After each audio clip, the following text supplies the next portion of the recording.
What happens when royalty makes a demand and is told flatly, "You lie"? Not "we'll see." Not maybe. Not even a polite diplomatic no. But a direct accusation. A public rebuke. From one of the most powerful leaders in the Southern Hemisphere. And not just to any celebrity couple. No, this was aimed squarely at the Duke and Duchess of Sussex, Prince Harry and Meghan Markle. Now pause for a moment. Can you imagine the silence in the room when that message was relayed? The look on Harry's face. Meghan's disbelief.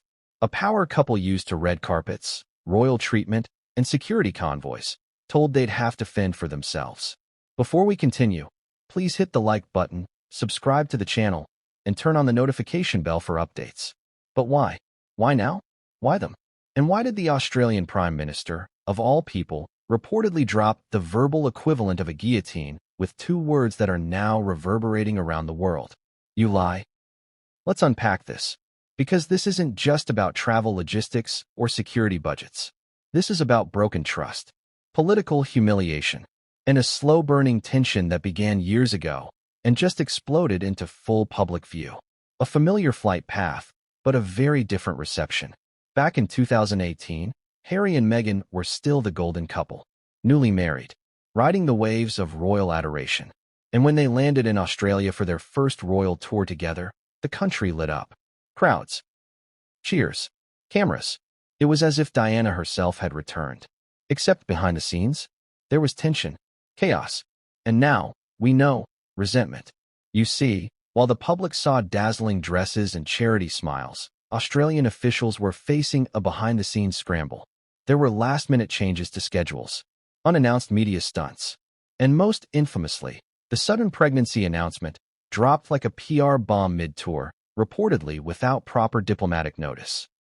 Now fast forward to 2025. Meghan and Harry are no longer royal representatives. They're global celebrities, Netflix darlings, memoir writers, and lightning rods for controversy. And yet, they wanted to return to the very nation that once welcomed them with open arms. Except this time, the reception was cold. Frostbitten, even. No official escort. No state security.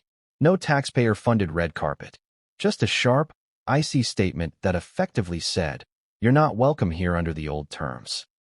And no, you won't be protected on our dime." They lied to us, a phrase that changed everything. According to sources close to the story, the Prime Minister's refusal wasn't just bureaucratic. It was deeply personal. One senior aide reportedly summarized the PM's position like this: "They lied to us last time. They manipulated the optics. And we won't play that game again." Let that sink in. Not "they're too expensive." Not "they're not royals anymore." But they lied. This wasn't about logistics. It was about integrity. The decision to deny them taxpayer-funded security was framed not as policy, but as principle. And the Prime Minister? He allegedly didn't hesitate. He knew exactly what he was saying. He meant for it to land hard. And boy, did it. The call that shook the Sussex household. Here's what we've pieced together from insiders. In early planning stages for their second visit, Meghan and Harry made quiet overtures through back channels, emails, phone calls, soft diplomatic feelers. They weren't asking to be hosted as royals. They weren't expecting palaces or parades. But they did want one thing: security. Specifically, Australian federal protection, usually reserved for royals, heads of state, or diplomatic officials. It was framed as a safety concern, a precaution. After all, the couple has reportedly faced threats before. But when the official request reached the top, the answer was unequivocal. No. And the reason? Not logistics. Not legal red tape. But a moral stance. "You lie," allegedly spoken by the Prime Minister in a confidential meeting, and then repeated, on record, within internal memos now leaking like a sieve. The message was simple. Australia won't be used for optics again. Why this isn't just a Meghan and Harry story. Here's where it gets even bigger. This refusal? It's not just about a celebrity couple getting snubbed. It's a geopolitical signal. Australia is a key member of the Commonwealth, a close historical ally of the British monarchy, and one of the few nations where royal tours traditionally garner huge support. For Australia to publicly rebuff Harry and Meghan, to deny them protection while on their soil, that's a seismic shift. It signals to the world and the palace that the old rules no longer apply. That Meghan and Harry can't bank on titles they've distanced themselves from. That fame doesn't equal diplomatic privilege. And more importantly, it's a message to other nations. If we said no, maybe you should too. The fallout, PR panic, and royal radio silence. As news of the snub began leaking, the Sussex camp allegedly went into overdrive. Damage control, rapid response, desperate calls to journalists, pleading for context to be added. But here's the twist. No one in the Australian government was willing to walk it back. No misunderstandings. No, we regret the miscommunication. No spin, just silence. And the echo of two devastating words. You lie. Even Buckingham Palace, normally silent on Sussex drama, was said to be privately relieved. Some insiders whispered, it's about time someone said no. Why Australia's snub could signal the Sussexes' tipping point. Let's be real. For years now, Meghan and Harry have carefully balanced their post-royal image. Half in, half out. Royal enough to attract headlines. Independent enough to claim victimhood. But this moment, this denial of security, paired with the accusation of dishonesty, it threatens to shatter that balance. Because if Australia, the friendliest of royal allies, won't back them, who will? If one prime minister is willing to call them out, how long before others follow? And if their next documentary or tour includes footage of them dodging protests, navigating press scandals, or appearing unprotected, what happens to their brand? To their claim of being globally respected figures? The fallout may not be immediate. But make no mistake, this was a line in the sand. The power of a public rejection. It's one thing to be privately denied, but this is being humiliated on the world stage. And whether you support the Sussexes or not, you feel the sting of that. Harry, once third in line to the throne, being told he's no longer entitled to the treatment he grew up expecting. Meghan, once hailed as a modernizing force, now being viewed as a manipulative outsider in the eyes of foreign governments. That's not just rejection, it's erasure. And the more they push back, the more they may be pushing themselves further out. But what comes next will shock everyone. Because the real drama? It hasn't even started yet. You see, sources say this snub has triggered a cascade of new leaks. Emails, security memos, confidential communications between the Sussex team and foreign governments. And someone in Australia is fed up with silence. They're ready to talk, to reveal how badly things went in 2018. And why the country has drawn the line. And if those details come to light, if the public learns why the Australian government truly believes Meghan and Harry lied, then everything the Sussexes built, brand, business, reputation, could start to unravel. But what came next would change everything. And no one saw it coming. Was the Sussex fairy tale in Australia always built on a lie? It was 2018. Prince Harry and Meghan Markle were still riding high on the wave of royal adoration. Fresh off their lavish Windsor wedding, their popularity had soared across the Commonwealth. Australia, sunny, warm, monarch-friendly, was the perfect stage for their first major tour as newlyweds. And from the outside, it looked like a triumph. Crowds roared. School children waved flags. Meghan smiled graciously. Harry shook hands like a natural. Royal magic was alive and well, at least on the surface. But what if the magic was just a mirage? What if, behind the scenes, that glittering tour was spiraling into chaos and no one dared speak up? What if security wasn't smooth, but scrambling? And what if, far from charming Australia, Meghan and Harry were actually breaking every rule in the book? The arrival that sparked a storm. When their private jet touched down in Sydney on October 15, 2018, the headlines wrote themselves. The Sussexes land. Newlyweds down under. Modern royals light up Australia. But inside government offices, another story was unfolding. According to one former intelligence coordinator who spoke anonymously, the Australian Federal Police were already on edge. Why? Because they weren't fully briefed. Because the security protocol kept changing. Because the couple's team, imported from London, insisted on controlling every moment. And because, on the very first day, the Sussexes dropped a bombshell. Meghan was pregnant. The announcement caught even seasoned royal watchers by surprise. But here's the problem. Australian officials were just as shocked as everyone else. No warning, no preparation. And suddenly, the country was hosting a pregnant duchess without having planned for additional medical contingencies or the PR firestorm. I felt like we were thrown into the deep end with no life jacket, one source said. And they were smiling for the cameras the entire time. Was it a publicity stunt? To understand the tension, you need to know how royal tours usually work. They are micromanaged to death. Every stop, every step, every handshake, especially where security is concerned. If a royal is pregnant, that's a major consideration. It affects transport, crowd exposure, emergency routes, even food and climate concerns. So for Meghan's pregnancy to be announced while on tour, without prior coordination, was more than surprising.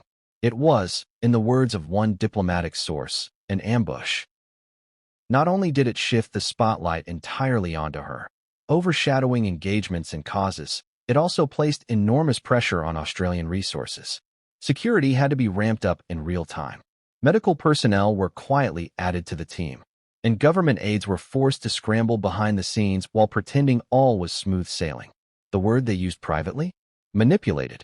And that word would follow the Sussexes long after they left. The incident at Taronga Zoo. Let's zoom in on a specific moment. One that, at the time, seemed sweet, harmless, even charming. A photo op at Taronga Zoo, Sydney. Harry and Meghan were scheduled to unveil a koala enclosure. Sounds simple, right? Except, that morning, their team abruptly insisted on a change to the planned route. They wanted a different entrance, for better visuals. They requested fewer press photographers, only their own preferred crew.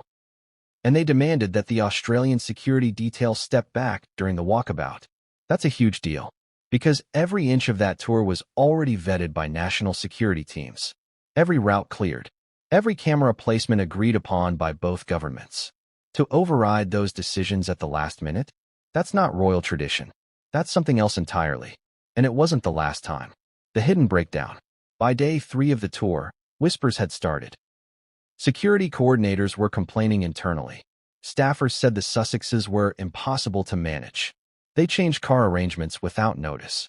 They ignored curfews. They even skipped briefings, then blamed local teams for delays.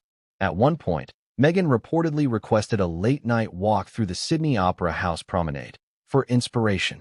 But security had already locked down the route hours earlier. Clearing it again would have required manpower from 2 separate agencies. They refused. The next morning, according to one source, Meghan iced out her local aides, barely acknowledging them. Small behavior? Maybe. But when repeated, patterns emerge. And what officials were seeing was a disturbing trend. The Sussexes didn't just want to be protected. They wanted control. Behind the royal smiles, growing internal alarm. Meanwhile, the press kept churning out glowing coverage. Modern fairy tale. Diana's legacy lives on. Australia falls in love. But inside Parliament House, there was growing unease. A private report, shared among senior officials after the tour's midpoint, reportedly included the phrase, "Contingency planning severely undermined by persistent protocol deviations." Translated, the Sussexes were ignoring the rules, and it was putting people at risk. Australian taxpayers were footing the bill for this high-risk, high-visibility circus. And the couple was moving through it like it was a Netflix shoot, not a state engagement. Several aides allegedly warned that future tours with Harry and Meghan should include stricter clauses. Or, as one memo bluntly stated, do not extend assumptions of compliance based on royal status. That line would become very important later. The palace knows, but does nothing. Here's the most curious part. According to insiders, Buckingham Palace was made aware of the security breaches. But no public statements were issued. No changes made. No rebuke given. Why? Because in 2018, Meghan and Harry were still golden. They were the monarchy's best PR asset. And the palace couldn't afford bad press. Not with Meghan pregnant and international audiences swooning. So they let it slide. Australia took the hit. Their officials ate the embarrassment. And the Sussexes left with another glowing headline tour under their belt. But those buried frustrations? They didn't disappear. They simmered. And they would come boiling back to the surface 7 years later. With explosive consequences. This will not happen again. That was the final line in a debrief sent by a senior security advisor to the Prime Minister's office in late October 2018. At the time, it seemed like overkill. But after everything that unfolded, the leaks, the contradictions, the allegations of manipulation, those words took on a prophetic tone. Because in 2025, when the Sussexes quietly requested security support for their second visit, that very memo was pulled from the archives. And someone high up remembered. They remembered the chaos. They remembered the disrespect. They remembered being treated like props. And this time, Australia had no intention of playing along. But what came next? Even they didn't expect it. What if a royal baby announcement wasn't a joyous surprise, but a calculated distraction? October 15th, 2018. The morning sun bathed Admiralty House in a warm golden light. Harry and Meghan had just arrived the night before, welcomed with formal pleasantries and a beautiful view of Sydney Harbour. But before breakfast was even cleared from the table, a ripple ran through the royal press corps and then exploded into headlines worldwide. Meghan Markle is pregnant. The world was ecstatic. Social media erupted in baby emojis. Royal fans fawned. Even staunch Republicans cracked a smile. But inside the Australian government, there was a very different mood brewing. Shock, irritation, and behind closed doors, outright fury. Why? Because not only had the Sussexes failed to inform their hosts in advance, but the timing of the announcement directly undercut a highly coordinated, months-in-the-making diplomatic agenda. And many now believe that wasn't an accident. A moment meant for the crown. Let's back up. The 2018 Australian Royal Tour wasn't just a cute PR swing. It was a calculated, high-stakes diplomatic mission. Behind the scenes, the crown was facing growing pressure. The monarchy's relevance in Australia was fading fast. Republican sentiment was bubbling. Referendums were being quietly discussed. The Queen's advisors knew they needed to rekindle the royal flame, and Harry and Meghan were their most powerful matchstick. Young, charismatic, diverse, modern, Australia would fall in love with them, they hoped. And with that love would come renewed affection for the institution itself. But the baby announcement? That hijacked everything. Because rather than focus on charities, policy visits, or Commonwealth initiatives, all attention shifted to Meghan's womb. TV panels debated royal genetics. Newspapers splashed baby bump speculation across their front pages. And government-run events that had taken months to plan were suddenly eclipsed by talk of royal cravings and due dates. The diplomatic misfire no one was prepared for. Australian officials had crafted the itinerary down to the minute. They were promised a balanced, issues-driven tour focused on youth engagement, environmental causes, and military commemoration. Instead, they got the Meghan and baby show. One official source told reporters years later, "It was like we were blindsided." The whole trip shifted tone overnight. Our own agenda was drowned out. And it didn't stop there. Internal communications show that staff from the Prime Minister's office were frantically rewriting speeches, redirecting media inquiries, and fielding angry calls from civic partners who felt their causes were being ignored. One particularly brutal email read, "If we wanted to host a baby shower, we would have sent storks instead of security." Now, was the reaction a little harsh? Maybe.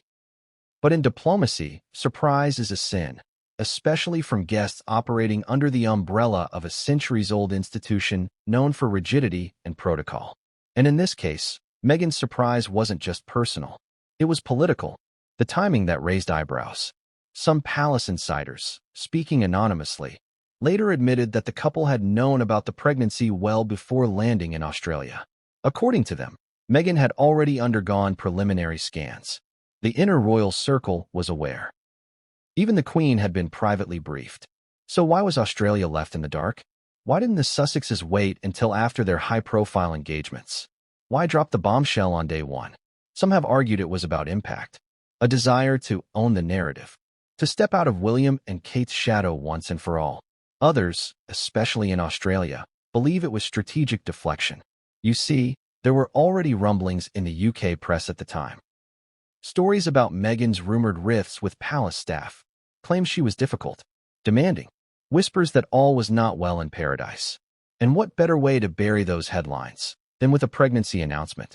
If true, that would mean the Australian tour, and its diplomatic importance, was used as little more than a backdrop for brand manipulation. And many in Canberra didn't take that lightly.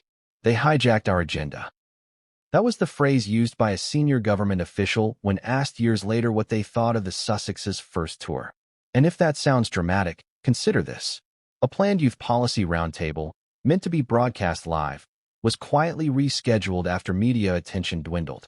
A visit to a local Aboriginal community, a major symbolic gesture, was barely covered due to baby fever dominating the cycle.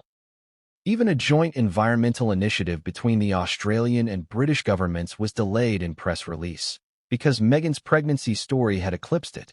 One aide described the situation as like trying to hold a press conference during a royal wedding.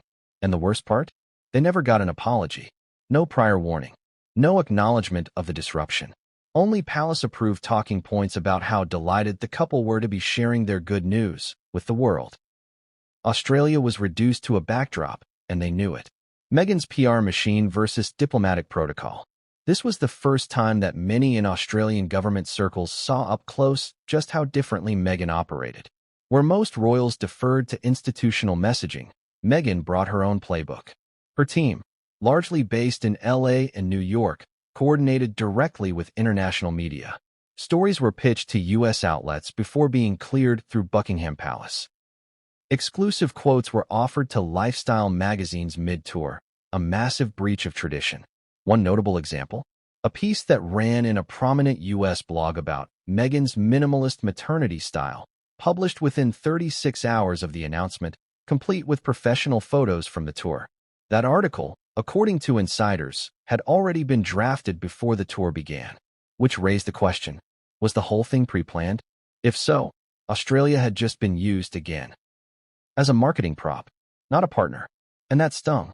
The public face versus the private fallout. Despite the behind-the-scenes tension, the Sussexes maintained their public smiles. They hugged koalas, held hands in front of the Opera House, cradled Meghan's barely there bump while crowds screamed in delight.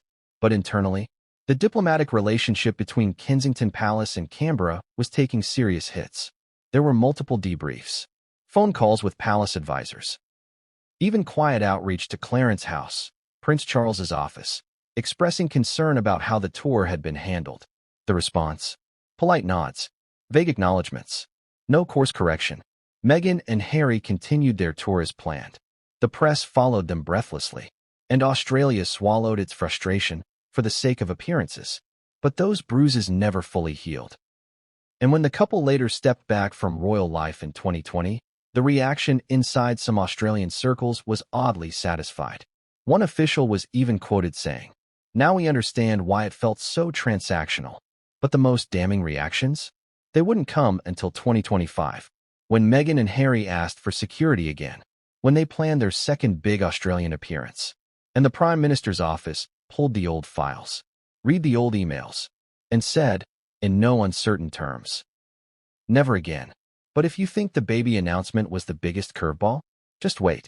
Because what happened next would uncover a hidden rivalry, a shocking media war, and a female politician who may be the real reason Australia snapped. And when she spoke, she didn't hold back. What happens when a royal tour ends, but the resentment lingers for years? That's the question that would haunt the corridors of power in Canberra. Not in 2018, when Meghan and Harry left to applause. Not even in 2020, when they quit royal duties.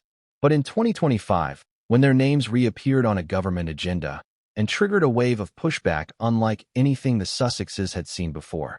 Because while the world assumed Australia had moved on, insiders knew better. They hadn't forgiven. They hadn't forgotten. And more importantly, they'd been waiting for the next ask, the next tour, the next attempt to treat Australia like a film set. And when it finally came, they were ready to burn bridges. Permanently. The return that was never welcome. According to leaked memos and diplomatic chatter, Harry and Meghan's team had been laying the groundwork for a 2025 return since early that year. The pretext? A philanthropic tour focused on climate change, indigenous engagement, and wellness. Sounds noble, right? Except the documents show a very different priority at the top of the list. Security. Their team reportedly requested full federal police protection throughout the tour, advanced route clearing for private vehicles, airport protocol identical to senior royals, confidentiality agreements for all Australian staff involved in their protection, and, most controversially, the use of state-funded personal aides and liaisons for media coordination. Essentially, they wanted all the benefits of a royal tour without being royals. But here's the kicker. They weren't even coming at the request of the British monarchy. This was a private initiative, funded by brand partnerships and rumored Netflix content deals. And they expected Australia to foot the bill? One security official reportedly laughed out loud when reading the request. It was like they were still stuck in 2018, as if nothing had changed. The government remembers. Behind the scenes, senior officials began comparing notes from the last time the Sussexes were on Australian soil. A dossier was pulled from the archives. Nearly 150 pages of security briefings, press mishaps, unsanctioned schedule changes, and correspondence showing how Meghan's pregnancy announcement had derailed diplomatic planning. Some of the phrases in that document: persistent disregard for protocol, media-driven timeline incompatible with host arrangements, tension between visiting party and local liaisons, apparent prioritization of optics over diplomacy. One former national security advisor put it bluntly: "We bent over backwards to accommodate them, and they walked all over us." So when the 2025 request came in, the reaction wasn't confusion. It was clarity. And for the Prime Minister and his team, the answer was clear. No more games. Enter the politician who wouldn't be silenced. But before the PM ever issued his now infamous rebuke, one figure beat him to the punch and changed the tone entirely. Her name? Erin Mulroney. A young, dynamic rising star in Australian politics, Mulroney had made a name for herself as a straight-talking, reform-driven MP from Western Sydney. She was bold, unapologetic, and most importantly, not afraid of royals. In a now viral speech to Parliament, she said the quiet part out loud: "We are not their backdrop. We are not their brand extension. And we are not obligated to provide free security to millionaire influencers who want royal treatment without royal accountability." The chamber fell silent, and then erupted into applause. Mulroney had struck a nerve, and the public? They loved it. Within 48 hours, her speech was trending globally. #NotOurEntourage trended on X, formerly Twitter. Pundits weighed in. And suddenly, Australia wasn't just denying Harry and Meghan security. They were starting a movement. The secret petition. What most people don't know is this. Before the story ever went public, a confidential petition had been circulating within Parliament. Drafted by a coalition of MPs from both major parties, the document was titled Resolution to Deny Federal Resources for Unofficial Royal Representation. In other words, no more taxpayer-funded security for ex-royals, period. And guess what? It passed. Quietly. Unanimously. By the time Harry and Meghan's formal request hit the desk of the Prime Minister, the die had already been cast. And Mulroney's speech? That was the warning shot. The PM's response would be the public execution. They lied to us last time. When the Prime Minister finally addressed the issue, he didn't mince words. In a closed-door session, later leaked to the press, he reportedly said, "They lied to us last time. About their intentions. About their coordination. About their respect for this nation. This time, there will be no favors. No security. And no special treatment. They want to visit? Let them come as citizens." It was the first time a sitting head of government had directly accused the Sussexes of deception. And the word lie? That wasn't a misstep. It was deliberate. A strategic, final nail in the coffin of any illusion that Meghan and Harry could return to Australia with their heads held high. Meghan's response, and the mistake that made it worse. According to insiders, Meghan was furious when she learned of the speech and the rejection. She reportedly told a friend, "They're punishing us for being honest," which is ironic, because from Australia's perspective, that was the exact problem.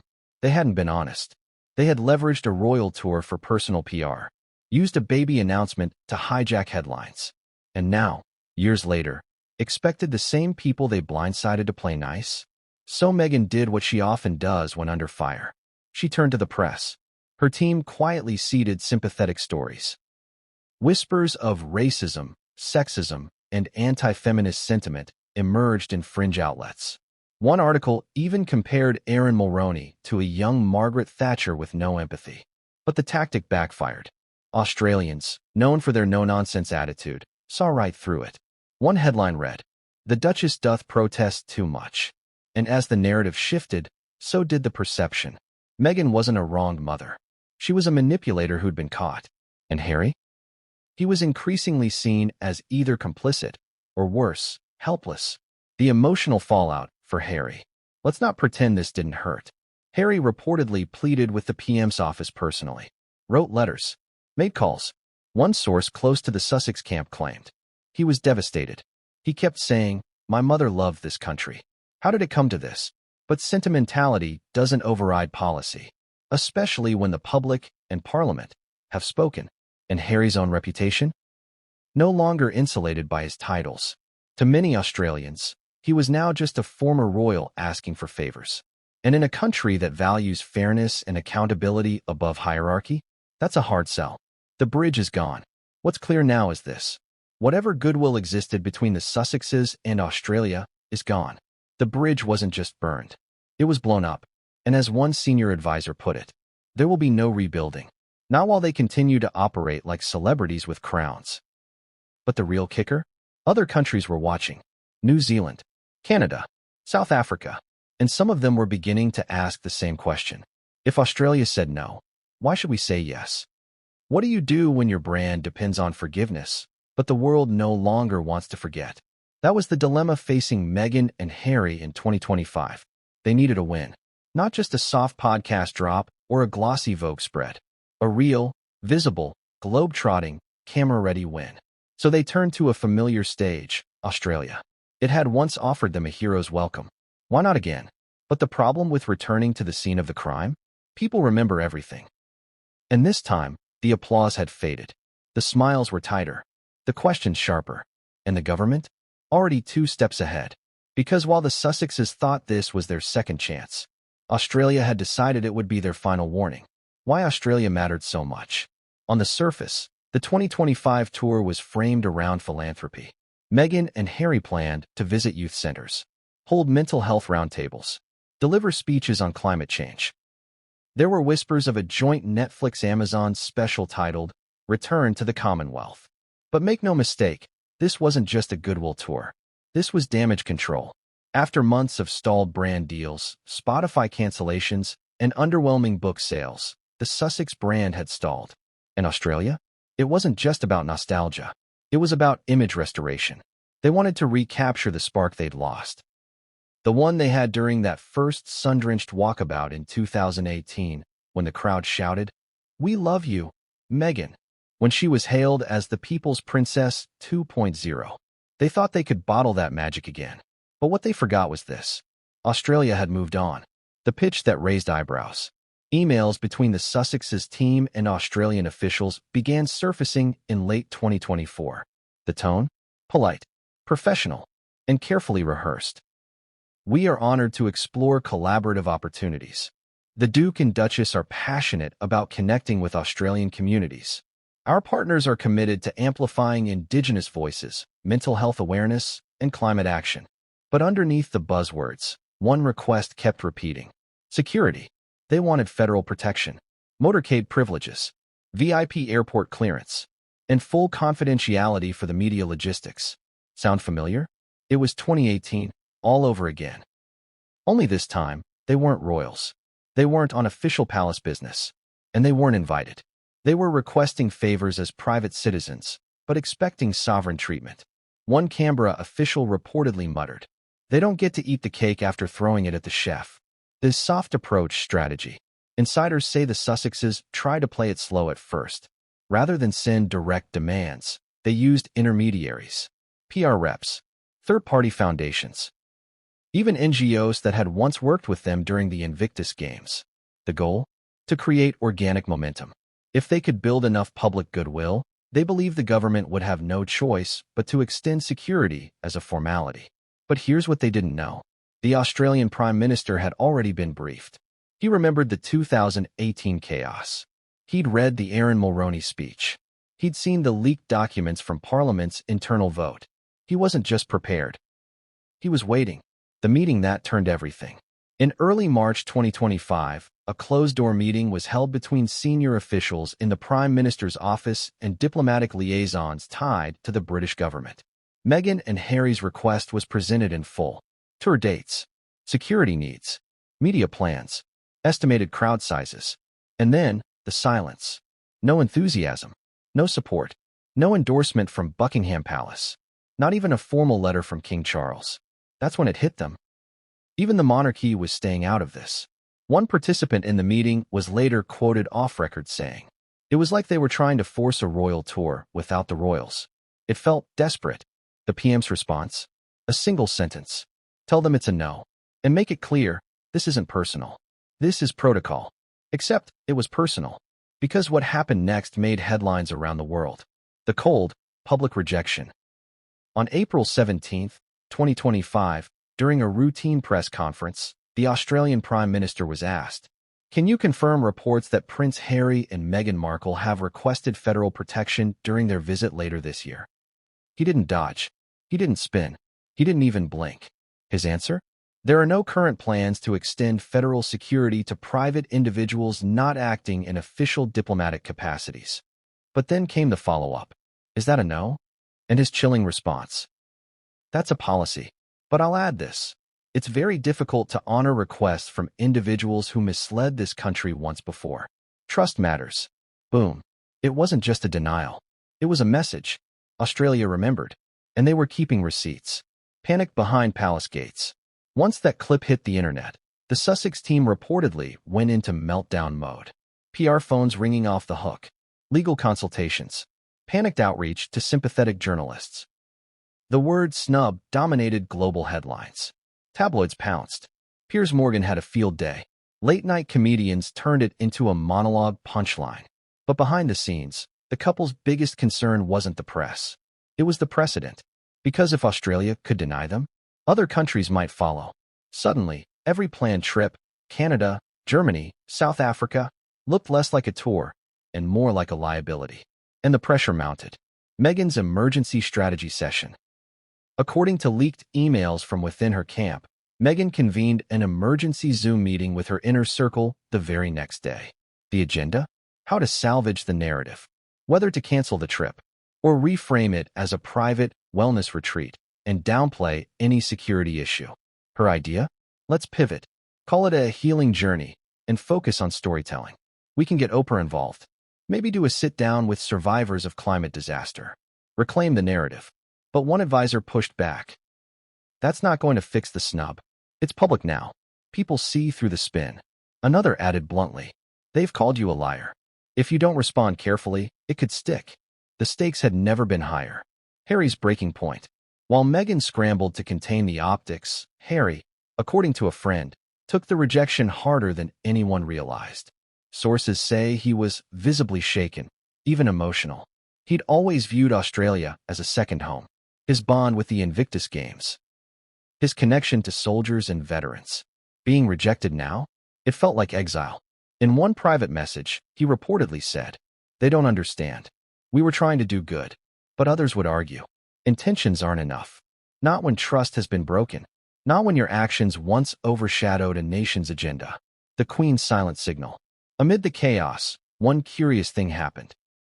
Buckingham Palace released a short statement confirming a royal tour to Australia was being planned for 2026. But the visitors? Prince William and Princess Catherine. Not a word about Harry.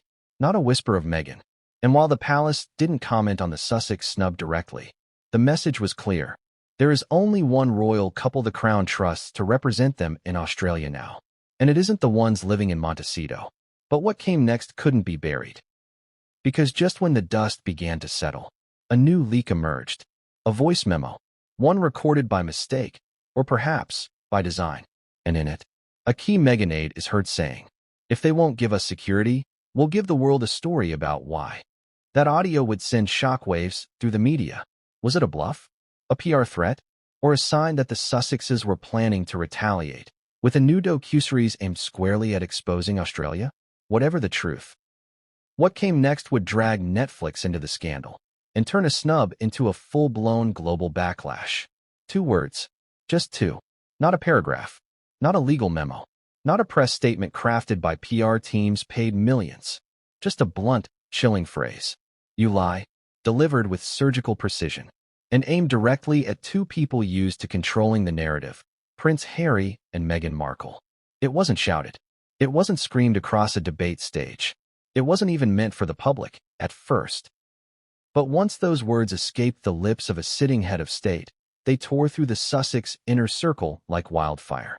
Because it wasn't just a refusal. It wasn't just a diplomatic no. It was a reputation execution. And for the first time in their post-royal lives, Meghan and Harry were not just being rejected. They were being called out. Publicly, personally, and brutally. The leak that couldn't be contained. It started with a whistleblower. An anonymous government staffer, reportedly fed up with the games being played by both sides. They reached out to a journalist at a respected Australian outlet, one with a track record of breaking political stories and avoiding tabloid sensationalism. And what they shared? An internal government communication between senior Australian security officials and the Prime Minister's office. The document detailed how Meghan and Harry had attempted to pressure officials for state-funded security, despite presenting their visit as private and unofficial. One particular line stood out. Given their prior misrepresentation of intent and manipulation of media during the 2018 tour, the Prime Minister has instructed that we not entertain further accommodations. Quote, "You lie." 2 words, typed into an internal memo, now plastered across global news. And within 24 hours, it was on every screen from Sydney to Los Angeles. How the Sussex inner circle reacted. Chaos. That's the only word insiders used to describe the mood inside Meghan and Harry's Montecito compound when the memo broke. Phones were ringing. Crisis meetings were underway. Text threads lit up with screaming caps and panicked emojis. Because this wasn't just a political story anymore. It was a credibility crisis. The kind of story that could unravel public trust, media goodwill, and brand value overnight. According to sources close to Archewell Foundation, Meghan's team immediately began drafting a public statement. The first version? Defensive, legalistic, cold. It blamed media bias, misrepresentation, and xenophobic undertones. But even her own advisors urged her not to publish it. Why? Because this wasn't about bias anymore. This was about being caught. The collapse of the echo chamber. Up to this point, Meghan and Harry had largely surrounded themselves with yes people, PR teams, strategists, brand consultants, people who reinforced their narratives, shielded them from criticism, and fed the US versus the world mentality. But the You Lie scandal cracked the illusion. For the first time, internal voices began pushing back. One Archewell staffer reportedly said during a strategy call, "We're treating every pushback as an attack. But what if this one isn't? What if it's just the truth?" Another added, "We promise transparency. But we keep controlling stories like it's a Netflix script." Those words hit hard. And as internal loyalty fractured, one particularly damaging voice emerged from inside the camp. The defection that rocked Montecito. Her name hasn't been publicly confirmed. But in media circles, she's known only as the Australian aide. A former staffer who worked with the Sussexes briefly during the planning stages of the 2025 tour and then disappeared after the scandal broke. Until now, she came forward. First anonymously, then on record, with damning allegations. That Meghan had insisted on prearranged crowd placements to simulate organic enthusiasm. That the couple had knowingly categorized the trip as private to avoid British royal oversight, but still demanded sovereign-level security. That internal discussions revealed a strategy to leverage outrage if denied access. And most shocking, she claimed Meghan said during one planning session, "If they say no, we make them look cold." That's the angle. Boom.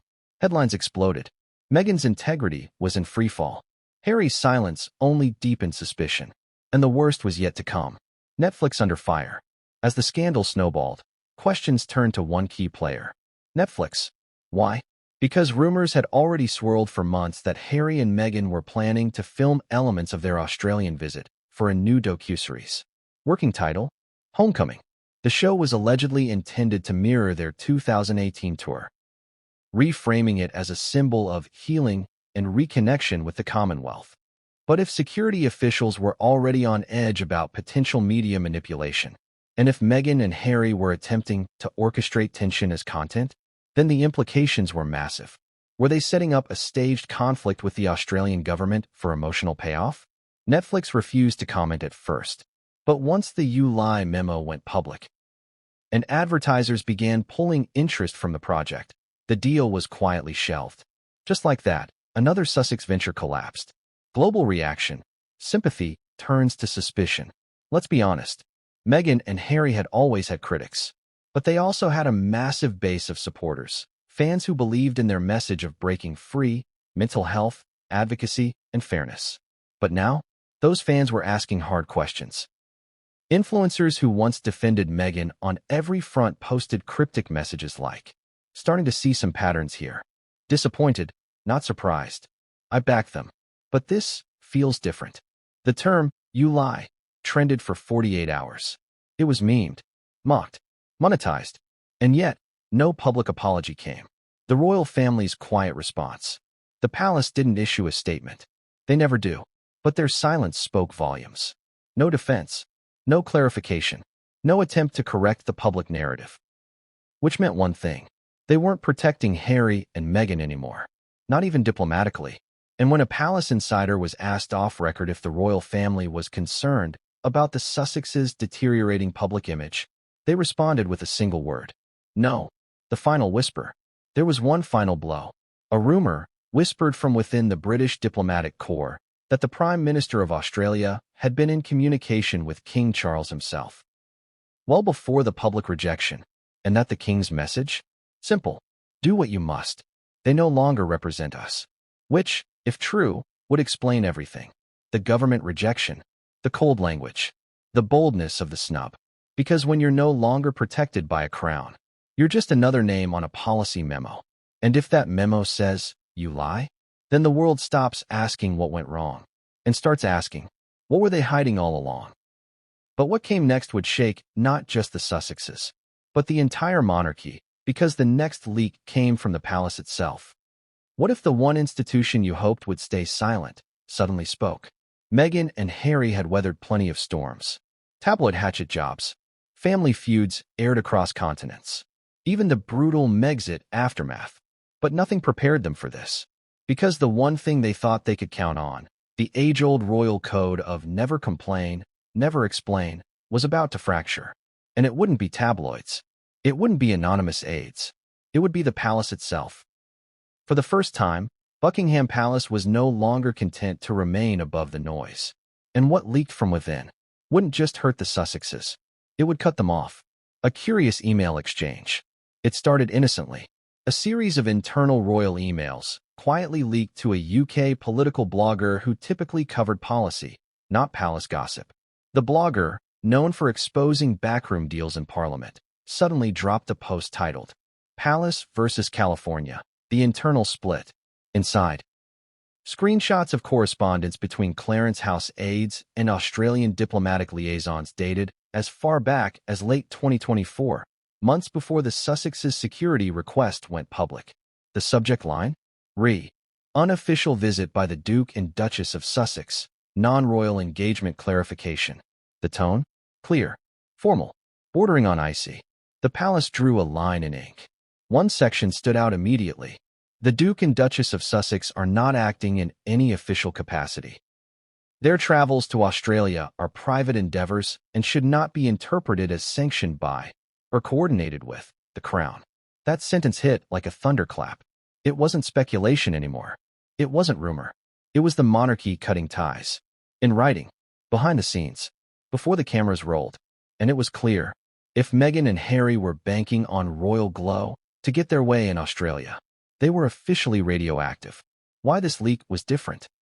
We've seen palace leaks before. Briefings, anonymous friends, passive-aggressive planting in the press. But this wasn't that. These emails were direct communications. Diplomatic, precise, used in real negotiations with foreign governments. This wasn't spin. It was policy. And the blog's follow-up post made that crystal clear. There was no ambiguity. The palace made it known. Harry and Meghan were not to be accommodated as representatives of the Crown in any capacity. Security decisions were to be made entirely by host nations, without expectation of royal status protections. And here's the kicker. That memo? It was reportedly copied to Prince William's private secretary, William's quiet hand. This raised immediate questions. Had Prince William, now next in line to the throne, signed off on this distancing? Had the heir to the monarchy effectively told Australia, they're on their own? Sources within royal circles said yes. In fact, Several claimed it was William's team who helped draft the language. The reason? They were tired of being dragged into the drama. After the Oprah interview, after the Netflix docuseries, after the Spare memoir, there was nothing left to salvage. One aide reportedly said, "Every time we stay silent, they rewrite the story. We're done being the backdrop to their victimhood." This wasn't a feud anymore. It was formal detachment. Meghan's response: defiance, then desperation.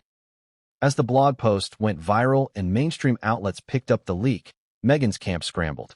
First, they attempted to discredit the blogger. Claims of hacking, accusations of forged documents, legal threats. But within days, two former Clarence House staffers confirmed the emails were real. Faced with undeniable proof, Meghan pivoted. She went public. In a staged interview with a sympathetic magazine, she smiled softly and said, "We've always acted with love and integrity. If others choose distance, that's their journey, not ours." But the damage was done, because while her words aimed for grace, her tone betrayed something else. Panic. And behind the scenes, more was coming. The Truth Team exposed. Just when things couldn't get worse, another leak surfaced, this time from within Meghan's own brand empire. An internal Archwell document titled, "Project Clarify, Shaping the Narrative Ahead of Australia." It outlined strategies for reframing the trip as healing diplomacy, positioning Meghan as a bridge between old systems and modern voices, anticipating criticism and pre-building a response framework for accusations of entitlement or manipulation. But the most shocking line? If security is denied, narrative must shift to themes of exclusion, systemic bias, and silencing of women of color in power. Let that sink in. The denial of security wasn't just possible, it was expected. And a media strategy was built around it. Suddenly, those warm quotes, those teary-eyed moments of hurt, they weren't spontaneous. They were scripted. Public sentiment shifts, hard. Up to this point, many fans still gave Meghan and Harry the benefit of the doubt. But now, even longtime supporters began backing away. Social media turned. Editorials sharpened. Comment sections, once filled with praise, now questioned everything. So this was all pre-planned. Were they ever genuine? I feel manipulated. And the "you lie" scandal? It now had receipts. The Queen's unofficial whisper. While King Charles remained silent, another unexpected voice entered the fray. A longtime royal biographer, known to have access to Queen Camilla's inner circle, made a quiet but pointed revelation during a radio appearance. She claimed the Queen Consort had been briefed well in advance of the Sussexes' intentions and had reportedly remarked, "If they return to Australia, it won't be for love of country. It will be for love of the lens." That quote exploded across the internet. Cold, cutting, and devastatingly accurate. And it confirmed what many were beginning to believe. This wasn't about service. It was about image reclamation. In Australia, it was the stage, the prop, the pawn, and they weren't having it. But the final blow was still to come. Because just as the Sussexes scrambled to recover, just as damage control meetings multiplied, just as Netflix quietly distanced itself from Homecoming, an unexpected ally turned against them. A former friend. Someone who had been there in 2018. Someone who had seen it all. And they had video footage of what really happened behind the scenes on that first tour. And when they released it, everything would change. The myths, the memories, the brand, all of it on camera, unfiltered, and damning. What if the biggest threat to Meghan's comeback wasn't royalty, wasn't a prime minister, but a woman the world had barely noticed until now? While the headlines screamed "you lie," while social media dissected leaked documents and strategies, and while Meghan's carefully cultivated brand began to crack under pressure, another narrative was quietly building steam in Australia. A different kind of woman was stepping into the spotlight. And unlike the glossy, curated images coming out of Montecito, this woman didn't come with paparazzi or designer labels. She came with fire, with authenticity, and with receipts. Her name? Erin Dambrose. And she was about to become the Duchess's worst nightmare. Who is Erin Dambrose? At first glance, Erin Dambrose seemed like an unlikely figure to rattle a global celebrity couple. She wasn't a royal. She wasn't a media mogul. She wasn't married to a prince or streaming on Netflix. She was a 34-year-old member of Australia's parliament from Melbourne's western suburbs. She grew up working class. Her father was a tradesman. Her mother, a nurse. She'd put herself through university, worked in social services, and entered politics with a platform focused on domestic policy, anti-elitism, and government accountability. So how did she become entangled in the Meghan Markle maelstrom? Simple. She refused to be used. The first strike, a speech that went global. During a debate in the Australian House of Representatives regarding the allocation of federal funds for high-profile visits, Erin took the floor.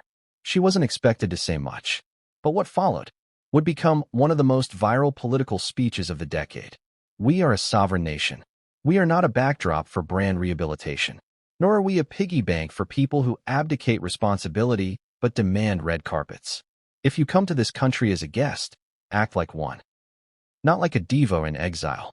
You could have heard a pin drop, and then a wave of clapping, not just in Parliament, but across the internet. Clips of the speech hit TikTok, Instagram, and YouTube. Within 48 hours, it had over 15 million views. Erin Dambrose, a woman who'd never made international news before, was suddenly everywhere. And Meghan? Caught completely off guard. The woman who refused to be framed. Within days, the backlash machine kicked into gear. Pro-Sussex commentators accused Erin of misogyny. Others implied she was jealous. A few went so far as to suggest her speech was racially insensitive. But Erin? She wasn't backing down. In a follow-up interview with The Age, she responded, "This isn't about race. It's not about gender. It's about manipulation. And about the kind of privilege that cloaks itself in victimhood while stepping on people to get what it wants." And then, she dropped the bomb. "I was there in 2018.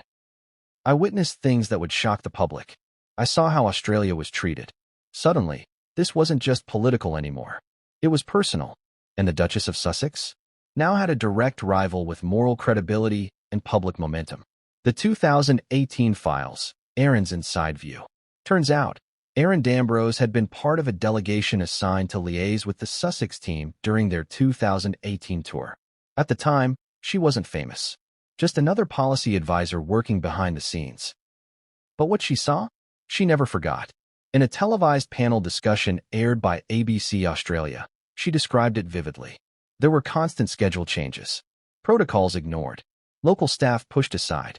But what really stuck with me was the tone, the entitlement, as if Australia was lucky to have them, not the other way around.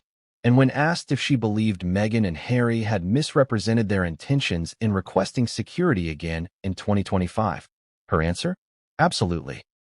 And the documents show it. They asked for treatment fit for royalty, while demanding to not be seen as royals. You can't have both. Boom. Another clip went viral. And this time, even people outside of Australia began to pay attention. Meghan's PR strategy, the sisterhood pivot. Sensing danger, Meghan's team scrambled for a response. They leaned into feminism. They framed the criticism as yet another example of women tearing down other women. One op-ed in a U.S. publication even referred to Erin as Australia's queen bee politician. The implication? That her assertiveness was rooted in envy, not principle. But the move backfired. Because Erin wasn't attacking Meghan as a woman. She was attacking her as a performer. Someone who had treated Australia as a runway, not a nation. As a storyline, not a sovereign state. And Australians, fiercely allergic to pretension, were eating it up. Even women who had once admired Meghan began nodding at Erin's speeches. The common refrain? She's just saying what we were all thinking. The power of contrasts. In one corner, Meghan Markle, high fashion, high profile, global stage. In the other, Erin Dambrose, rolled up sleeves, straight talk, walking into Parliament without makeup and talking about mental health without a camera crew. And the contrast? Devastating. Because while Meghan crafted an image of authenticity, Erin lived it. No teams, no stylists, no media managers or million-dollar deals. Just words and facts. And that, more than any royal scandal, was what shook Meghan's brand to its core. The clip that broke the spell. And then, it happened. A short, grainy video clip surfaced, filmed by a local council staffer back in 2018, never meant for public consumption. It showed Meghan Markle during a private moment between scheduled events. She was off camera, unaware she was being filmed, surrounded by Australian liaisons. And in the clip, She said the following: "Let's just skip the cultural thing. It's too much walking, and the lighting's awful." Silence. Then a staffer gently pushed back. "It's an indigenous welcome site. The press will be there." Meghan's reply: "Exactly. So let's do it somewhere prettier." That was it. No profanity. No abuse. But the tone? Cutting. Cold. Dismissive. And that's all it took. The clip flooded social media. News anchors debated it.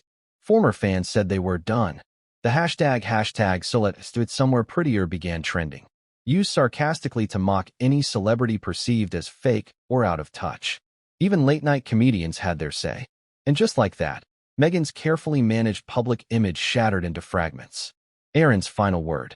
After the clip went viral, reporters asked Erin if she felt vindicated. Her response: "I don't feel joy in this. But I feel clarity. Australia deserves better. Women deserve better.